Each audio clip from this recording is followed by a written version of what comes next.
Hi guys, what's up? My name is Markus. I'm the MTT coach of the Academy of Poker, and we are back with another short educational video.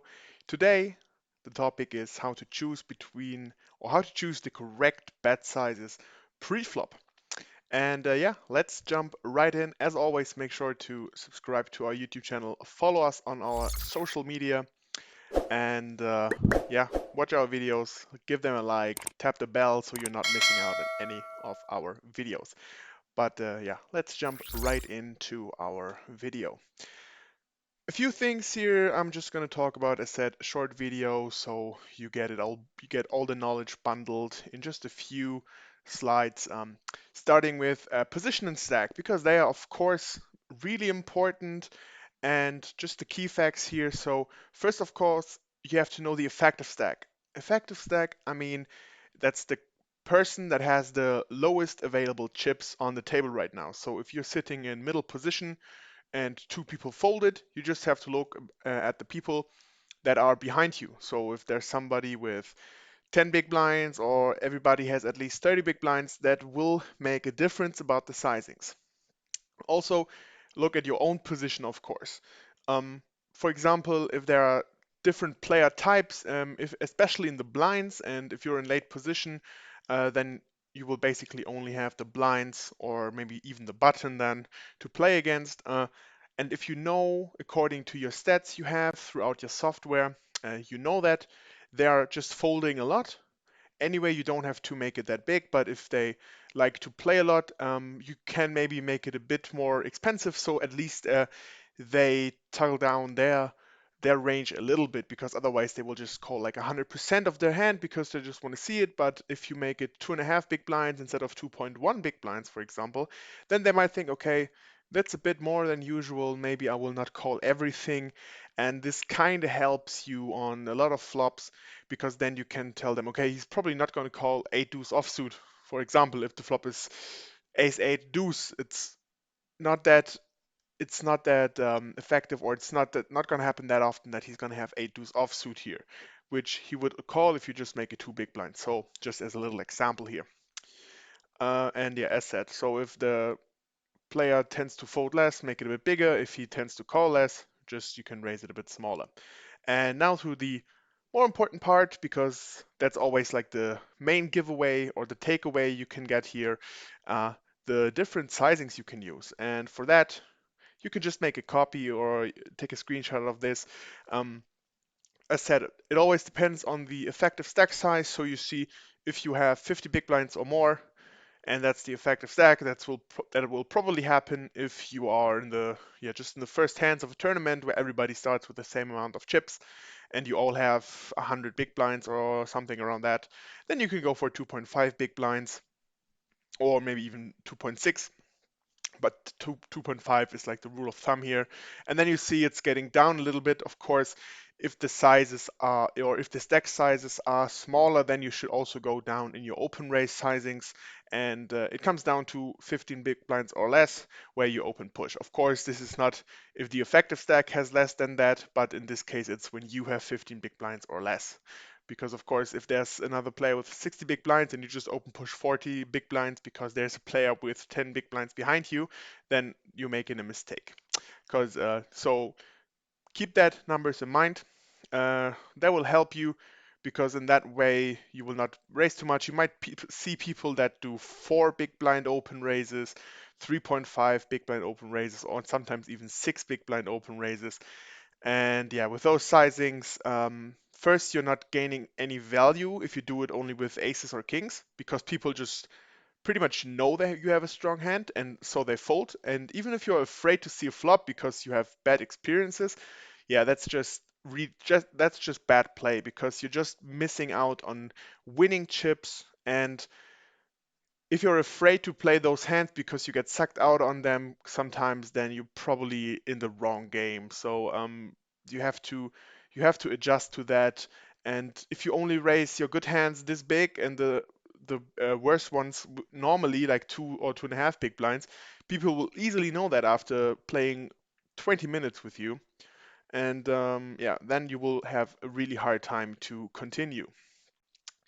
Another short thing to show you would be 3 bets pre-flop, also because of the sizing. So 3 bet, if you're not know it, um, it's a second raise after somebody already raised. So you have the big blind in play, then a person opens, makes it 2.5 big blinds, and you sit on the button, have a good hand, and you want to put more chips in the pot, then you bet again or you raise again. That's called a 3 bet then, because it's the third bet. The first bet is already the big blind, the second bet is the first raise, and the third bet would be this re-raise.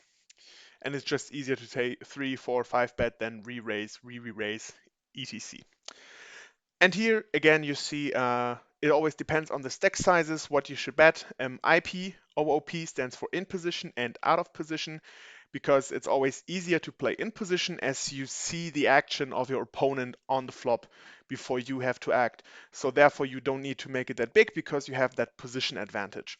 If you're playing out of position, of course, it's a bit harder, and therefore you should go a bit bigger.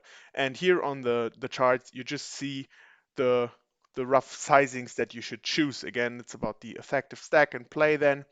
So when you have a big stack, but the opponent that raises has only 37 big blinds, then you see you should go a bit smaller than if the opponent has 70 big blinds and you have 120 or something like that. So just that you know, those are the sizings, the standard sizings. If there is a limp, for example, as well, or somebody cold called the 3 bet, always add this to the raise as well. So somebody opened 2 big blinds, another one called, and you sit in position with 50 big blinds. You not go 6x, so 3 times the opponent's raise, which would be 6 big blinds, but you also add the 2 big blinds that the person cold called, so you will make it 8 big blinds. Just so that you know, same goes for limping. When you are in the open raise sizings, you always put that 1 big blind that was limped into the raise as well. And last but not least, just a little example. We will go into that also in other videos or in our courses, because for beginners it's sometimes a bit harder to make bluffs because they're not sure how to continue on specific boards if they don't hit. But just to show you some examples, especially when you're in position or for example in the small blind, because then you will be out of position. Uh, yeah, to show what would be good examples to bluffs, because in this occasion, when you see the ace here, the small aces, when you have an ace on your own, it's harder for the opponent to have an ace. There's 4 aces in the deck. If you have one, there's only 3 more available.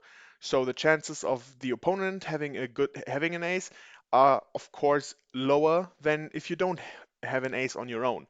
Still, they can of course have a strong ace like ace king, ace queen, but as said, the chances are lower, and therefore, if you 3 bet this as a bluff, it could happen that they will more likely fold, or if they call, will have a weaker holding, like for example in this area here, king queen, like as we call the Broadway cards, um, and therefore you will have an advantage on the flop. And if it's ace high, then even better, but also on some, let's say if the board is 2-3-7 and you raised ace 5 ace 4, then you have extra equity because you have that gut shot to go with, and also the opponent might not give you that weak-ish hand because he thinks, oh, if I get 3 bet, he should have a strong hand, right?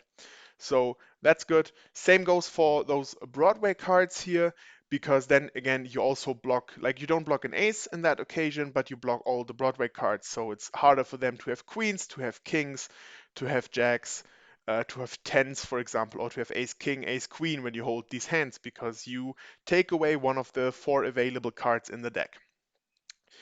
Talking about those small ones here, just also because if they have ace king, ace queen, you always have your 40% versus that, and it also blocks the possibility of them having those suited connectors, and then there's a lot of boards where you have some advantage. But as said, just a small thing. We will go into that in more detail in our courses or in the individual coachings if you want to go for that. Um, Other than that, this is already going to be it for today's video. Let me know in the comments if you have any questions about it, or if you like the if you like the if you like the sizings we're using, if you use them yourself, or if you use different ones. Why do you do it? Because we go really well with those. But yeah, always up to you guys. As always, make sure to subscribe to our YouTube channel, all our other social media, and then we'll see you in the next video, guys. Good luck at the table and have a good day. Bye.